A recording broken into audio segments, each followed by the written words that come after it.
You ever notice someone at a party, or maybe in your office, who's quietly sipping their drink in the corner, scrolling on their phone, completely untouched by the chaos around them? Maybe it's you. Maybe it's that colleague who never joins the gossip, but somehow seems unbothered. You watch them and wonder, are they just shy? Or is there something else going on? Well, here's the thing. There is something else. There's a hidden psychology behind people who genuinely value peace over popularity. And today, we're going to explore it. These are the people who don't crave likes, followers, or constant approval. They don't feel the need to dominate conversations or be the center of attention. They're the calm rivers in a world of turbulent social currents. But what drives this mindset? Why do some people genuinely prefer calm over clout? Let's dive in. First, there's the quiet observer. You know the type. They enter a room and instantly scan it, silently noting who's talking, what's happening, and where the energy flows. They rarely interrupt, rarely chime in with flashy stories, but somehow,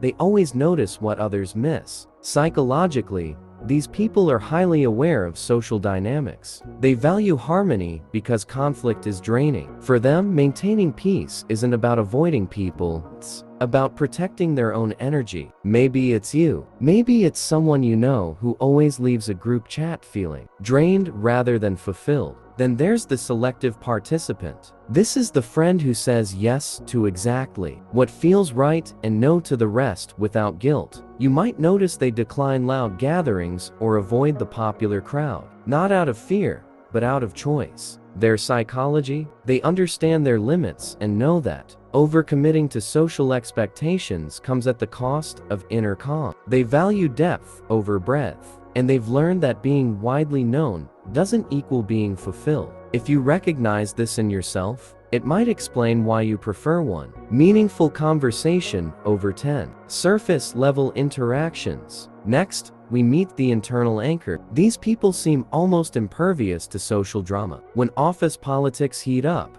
or gossip spreads, they're unshaken, unmoved. They prioritize mental space over social applause. Psychologically, they've developed a strong internal locus of control. They don't rely on external validation to feel balanced. For them, peace isn't passive, it's active. It's a deliberate choice to disengage from social chaos and preserve personal equilibrium. Have you ever felt strangely jealous and admiring at the same time of someone who doesn't care what others think? That's the internal anchor at work. But here's a twist. Valuing peace doesn't mean being disconnected. Enter the thoughtful connector. These people build genuine, small-scale connections rather than chasing popularity. They listen deeply, remember details, and provide support without expecting a spotlight. Psychologically, they're motivated by meaningful interaction rather than social approval. They understand that real influence doesn't come from numbers, but from trust and authenticity. Perhaps you've had one in your life, a friend who doesn't post selfies, doesn't network aggressively, but whose opinion you respect more than anyone else's. Finally, there's the peace-seeking rebel.